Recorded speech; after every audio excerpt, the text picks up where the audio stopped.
Hi, everybody. Eric from Hit Subscribe here, and apologies for the slightly janky setup. I'm doing these live streams through Circle, but I'm also recording it on my phone because my webcam is broken. That will be fixed next week, but thank you for bearing with me in the meantime. So, the topic of today's stream is the question: how do you deal with the variable income of freelancing? It's a good question. I forget the exact context of this. I'm kind of working my way through a backlog. So let me answer that. Although I'm going to set the stage here and talk about, first about like what does this mean? So if you're working a full-time job, or maybe you're just starting to freelance, you might be a little confused about the idea of variable income. Like, why does the question asker say that freelancing comes with variable income?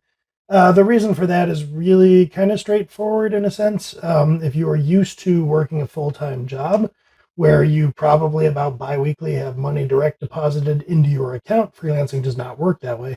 Um, it can really vary, but a lot of freelancing, especially if you're doing something with a shorter cycle of service delivery, like say you're doing graphic design or something, and you might have like, I don't know, 10 or 15 different clients within a month. You will tend to have, sometimes it's called feast and famine cycles, but even if it's not kind of all or nothing that you're getting business coming in, it tends to be not as predictable as like salaried income. So if you are making 52,000 a year, you get $2,000 every 2 weeks put into your checking account. Freelancing doesn't work that way. So one month you might have only $1,000 worth of work that you do for clients. Other months it might be 3 or 4,000. It can really vary. So what starts to happen is if you were to plot a graph of your income as a freelancer month to month, it's kind of like a up and down pattern rather than a nice smooth curve. And I'll get into this a little bit more later on here, but there are ways you can kind of try to smooth that out a bit or just manage it in various ways. So I'm going to take you through how to try to smooth it out, how to get maybe away from all that up and down. But first, I'll talk about just dealing with the up and down. If it is kind of a fact of life. So with any business that you're running, you only have a certain amount of control. Like, it's pretty hard to fix a business in place and say, I'm going to earn exactly $2,000 a month. There are very few businesses where you can actually do that. So to some extent, you just have to live with the variability, even if you can control it somewhat. So first of all, I guess I'll tackle this in two different ways. The first one I'll talk about is, or the first thing I'll talk about is managing your own finances as a freelancer. So if we assume a world where the variability is inevitable, how do you accommodate that? How do you deal with the inevitable variability? And then the second part will be kind of toning down the variability, how to make things more controllable and predictable. So in terms of dealing with the variability, if you assume that maybe one month you make nothing and another month you make 5,000, whatever variance on your income you have, the first thing, and especially this will be true out of the gate, like when you have a lot of business and you're maybe turning away business, you have a nice smooth cycle. Usually that's after you've been in business, had your practice, had your business for a while. In the beginning, you're probably going to have a lot of variability. So the first thing I would do is build yourself some runway. If you, before going freelance, you've put 6 months of personal expenses in the bank, or a year of personal expenses in the bank, then to some extent, you're not really going to sweat the variability. So even if, the first month or two you don't make anything, you've almost kind of planned for that. So this is, also heavily related to the way you just might manage like your personal finance if you have a job. And I think the rule of thumb is if you're working a salary job, what is it, like 6 months of expenses you're supposed to have saved in case you lose your job or whatever. Actually, I could make a decent case that if you are an entrepreneur or a freelancer business owner, that runway in a sense could actually be smaller, but only if you're established. In the beginning, you want it to be bigger. That's probably a topic for another day. But if you're an established freelancer, you've been at it for years, you're making good money, you don't need that much runway because the overwhelming likelihood is you're never going to lose all of your income, half of it max. So anyway, but just getting started, have that runway, and I will say keep that runway. So if when you hang out your shingle and you start your practice, you burn through 3 or 4 months of it, um, I would, once you start making money again, replenish that to be 6 months or a year or whatever you've started with. If you keep that buffer, then as your practice continues, you're not going to sweat the variability. And eventually, once you're like truly established, the way I've mentioned, then you can not worry as much about that buffer, that runway. But definitely in the beginning, that's a great way to manage. So you set a goal to keep like a certain amount of income, just or a certain amount of your expenses, a certain amount of money just sitting there in the bank, and then when you draw down on it because you have slower months, um, it's okay. It's not the end of the world. When you have nice months with a lot of extra income, then put that back. But always try to have that buffer so that you're not white knuckling it every time you're not filling your dance card one month.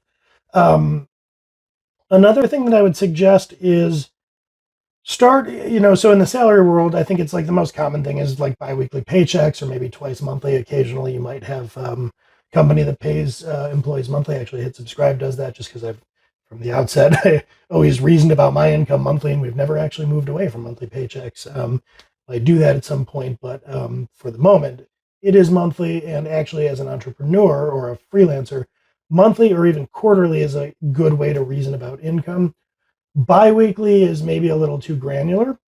And what I'm really getting at here is um, you're going to need to start thinking of your income in maybe larger blocks because um, a lot of business cycles happen over the course of a month. So if you're doing some kind of service, maybe you're doing like paid ads management or something for someone, typically you're going to invoice your clients monthly. Um, and you'll collect payments monthly. And there are other activities throughout the course of the business that happen on a monthly basis. Some cases it might be quarterly. Rarely is it weekly or biweekly. That's like kind of too granular for most businesses doing business with one another, the way you will be if you're a freelancer. So when you're looking at business cycles that happen monthly or quarterly, that's also going to be kind of the smallest unit of valuable information about your income. So this is a little abstract, but I guess to make it a little bit more concrete, if you're kind of looking and saying how much income did I take in this week, well, if say for instance, Hit Subscribe, we typically are doing any recurring invoices monthly or maybe quarterly. Um, we're towards the end of the month. The amount of money we've taken in this week of the month, I have no idea what it might be, but it's probably a lot less than it is on average in the first week of the month in net 30 invoicing. So for Hit Subscribe, if you were to look at the money that the business takes in weekly, you would have a huge spike and then very little comparably, and then a huge spike. So if you're thinking about your income, your business or practice's income, if you space it out to monthly or even quarterly, then the data starts to be less noisy, less up and down. And so if you're thinking about your business in those terms, you can look at historical trends and not worry so much about like whether money is hitting your bank account right now. So that's really tied in with runway in order not to be worrying and white knuckling every week. You need some runway in there. So if you start to think of the business monthly and quarterly, that's when you send invoices. You're not worrying too much if your month isn't yet filled up. Looking out at next month, hopefully it will be. Hopefully you'll get enough business in there. And then when you're looking back to say, what is my typical monthly revenue look like? You're looking at month over month to have kind of meaningful data on average. Another Speaking of like looking back at historical data, another big one that I would think about when it comes to the variability of income for a business, especially once you've been in business a year or longer, is keep really accurate historical data. Like make it easy and accessible to look at what your revenue was in a given month and or in a given quarter. Because what can start to happen after a year or two in business is you can actually look back at those monthly or quarterly trends and start to extrapolate to the future. And the reason that this is particularly valuable is in a lot of businesses, you have some form of seasonality.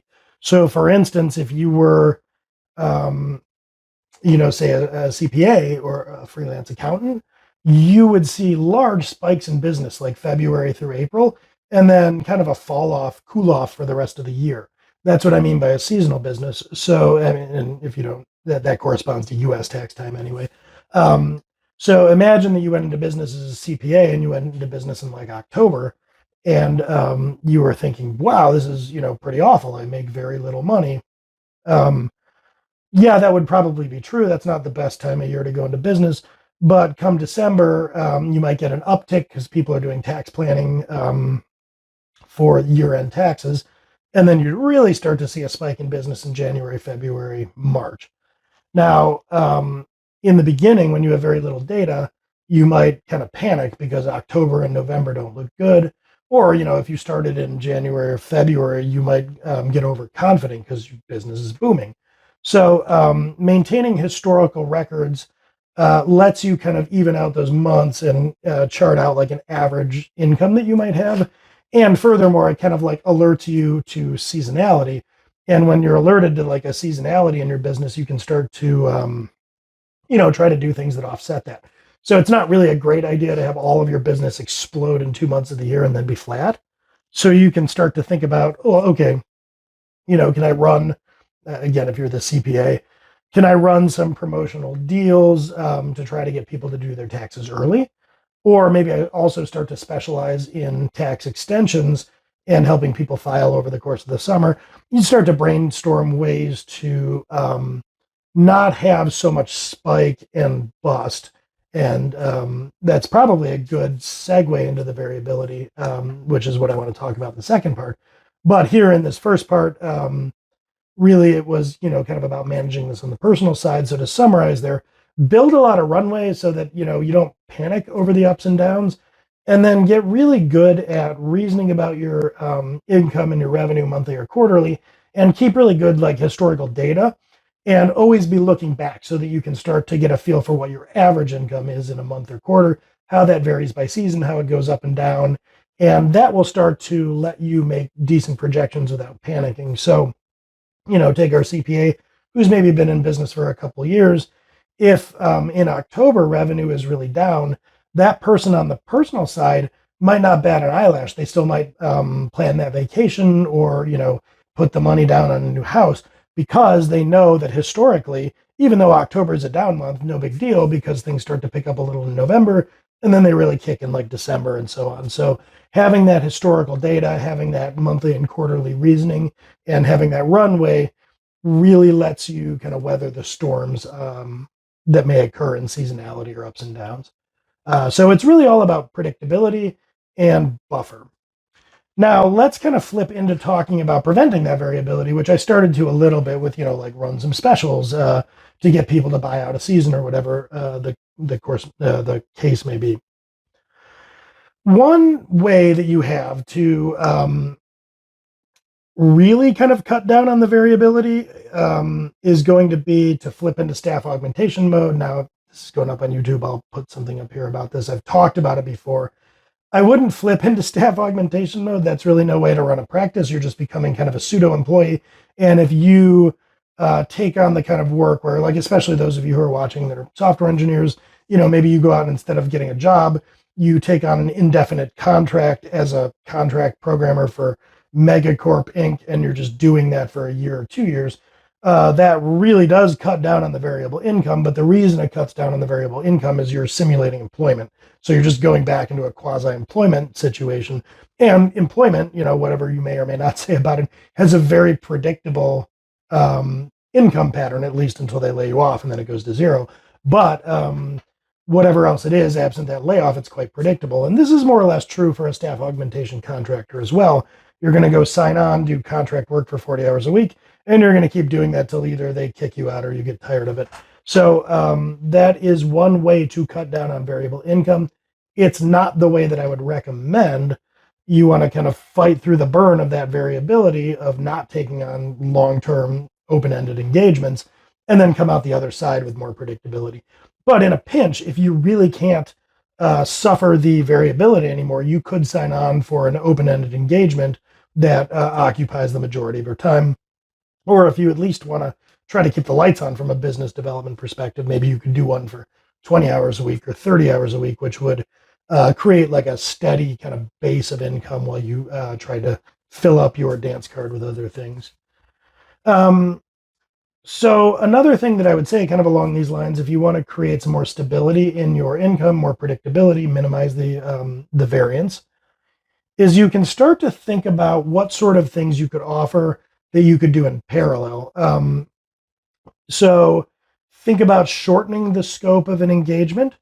If if an engagement is something that you can execute in, like, say, a day, what you could do is stretch that out, that you execute it over the course of a week or two, and then you could do a bunch of those at once. So to, kind of go back to the beginning, what I was talking about, if you're maybe doing graphic design, you could probably handle creating collateral assets. Say you do and specialize in graphic design for like white papers or ebooks or something.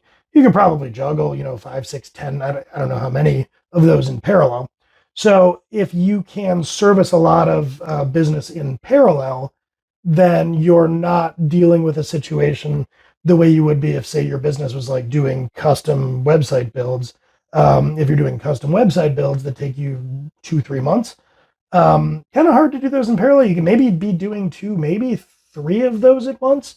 But to some extent, they're going to take up a lot of your time for a while, and then you're going to roll off and be, you know, scrambling to find the next one. But if you can do a lot of things in parallel, it gets a little bit easier to bring in and do business while business rolls off. You have like more options to manage. Um, if you really can't do things in parallel, like maybe training would be a good example of this. What you can do instead is, yeah, I can probably only do one on-site training at once, but it's the kind of thing that tends not to be really urgent and people are happy to plan out in advance. So if you're running a training business, you can look out at the next 6 months. So I'm recording this on May 26th. You can look out at June through the end of the year and start to pencil in people for, the last week in July or the third week in October. So having the sort of business that you can book and firm up well in advance is another good way to cut down on the variability of income. Because really, you're just kind of playing this game of calendar Tetris where you're trying to fill up the rest of your year. Now, both of these things require some pretty tight fixed scope. So one is fixing the scope. You can't do it in parallel, but you can, project out that it will take a week or whatever by definition. Another one is, maybe nobody wants to wait 6 months for assets, graphical assets on an ebook, but you can handle a lot of those all at the same time. Whatever you're doing, the key really is to break down your work in ways that you can really be handling a lot of different clients at once. If you think of your book of business as a pie, the more slices there are in the pie, the easier it gets to be to shuffle things around.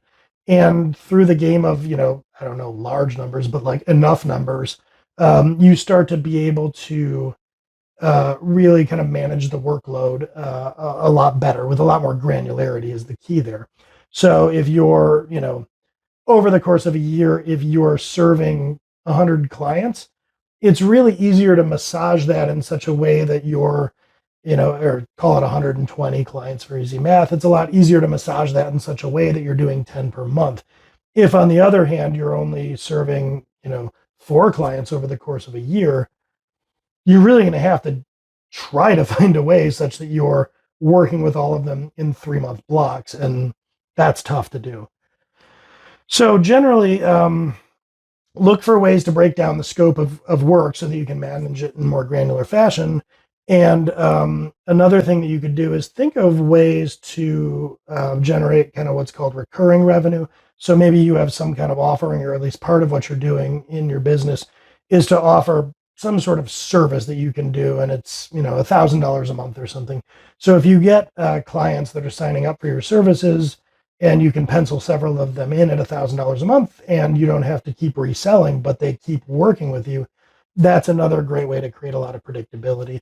So the model there might be something. This is probably like what people who are doing paid ads, for instance, do, is say, I'm gonna fill up, like, I can serve 10 clients in this style of business at the same time. So I'm going to charge $1,000 a month, and I'm just going to try to book myself up until I'm at capacity with those clients. So penciling in revenue each month. All of these are patterns. All of these are variations on how to serve more business and to make it more predictable and malleable and granular. Because the real key here is you need to find a way to work with more clients, more customers. And that's what really creates predictability and cuts down on the variability. So I guess to recap those three that I sort of wandered through off the cuff. One would be to create very granular scope that you can juggle in parallel. Another would be to create sort of fixed monthly recurring scope that you can pencil in pretty easily. And yet another one would be to create the kind of things you can schedule well in advance, like on-site trainings. So some combination of those or individual ones of those is a great way to create more variability, more granularity, and thus better predictability to manage the amount of revenue you're going to bring in month over month. So in terms of beyond just how you scope your work, another great thing that you can do is have a good marketing and sales apparatus, and maybe you kind of build out some lead time in your marketing and sales apparatus. So what I mean is, if all you're doing to bring in business is getting referrals via word of mouth or something, that's just going to pop whenever it pops. You have no control over it. But if you're, let's go back to the training business. If you have a training business where you're teaching people to, do like Rails applications, like you go into companies and you teach their engineers there, maybe you create some specialized thing where you're taking people that used to be doing Java and like enterprisey stuff, and you're like training them how to do Rails. So you train enterprise Java developers in Rails. What you can start to do, instead of just waiting for the phone to ring and then you have business, you can book these trainings well in advance. So you can put together a website, you can start creating content about Rails. And what'll start to happen is, if you're bringing people on as followers, if they're reading your blog post, they're coming in through the search engine, they're following you, maybe finding you on social media, maybe you're doing a video channel, you're going to build this like orbit of people who consume your content. And some fraction of them might be interested enough to tell their boss about you at a company. So some fraction of those people are going to work their way down your funnel into being leads. What you can then do is define a sales cycle where maybe you have a discovery call, and then a week later you do a proposal with them or something like that. What you can do is define these points where somebody is making their way from being somebody who's heard of you to a lead, to a sales conversation, to you write a proposal. All of that lead time between them hearing about you and working their way into being a customer, if you're able to externalize it and make it less work and set expectations like milestones, that gives you a lot of control over booking out future business. And what I mean is this: like, imagine that somebody is working in some company, and they hear of you and your Rails training, and they tell their boss about it. Their boss reaches out through your site and gets an automated email that says, "Hey, great, I'm really glad you're interested. Here's how to book a meeting with me." And maybe in that automation, you put 3 or 5 business days worth of lead time before they're able to book with you. Then when you have that initial call where you hear about them, what they're doing, etc., you set expectations and say, I like to do some recon between initial discovery and doing a proposal call. So our next call is going to be a week from now. And then after that next call, you say, okay, I'm going to take all the rest of this and write a formal proposal. That takes a week. Now, maybe you don't want any of this to take a week. Maybe you want to fast track this. That's fine. But setting that expectation that the sales cycle from first call to like proposal in hand is going to be 3 weeks gives you a lot of ability to slow walk if you're busy, or to really speed it up, if you really need to get something on the calendar. And you could always tell the prospect, like, hey, I had some extra time, so I accelerated this process. But if you build in that kind of accordion variability of sales and marketing cycle, you can, without having customers just waiting, getting impatient, you can actually exert a good bit of control over how quickly or how slowly you might book them. And then with that training business, booking up your own calendar and saying, all right, let's get you penciled in for 2 months from now, just adds to that flexibility. But the point is, if you're taking more control over your sales and marketing process, if you're getting more inbound interest in, if you're kind of automatically qualifying and disqualifying business, that's another great way to have more people who want to work with you than you can service. And that in turn is a great way to manage the variability. So if you think of yourself, your practice, your business as having some capacity, getting more people knocking at the door than you can service is a great way to, basically not only get away from the variability, but get away from the variability at the absolute max that your business can handle. And that is kind of the best of all worlds. So that is how you deal with this variability in my world. Hopefully that's helpful. So I guess to recap, the first thing you want to do is on the personal side, just make sure you can withstand ups and downs and start to think about what you're doing in monthly or quarterly increments so that you're not panicking and so that you can look at patterns and do better planning over the course of time. And then finally, you're going to want to get away from income variability. You can put a damper on it by having a good sales and marketing, a predictable process, and by having the kind of work that you can slot in and service more customers than you would if you were just doing kind of like custom tunnel focused one-off. So get a lot of customers, get the ability to handle a lot of customers, generate a lot of demand so that you can be picky about your customers, and you'll get away from that variability and actually have a pretty predictable level of income, which is, I think, what everybody would like. So hopefully that makes sense. Thanks for watching, and I will catch you next time.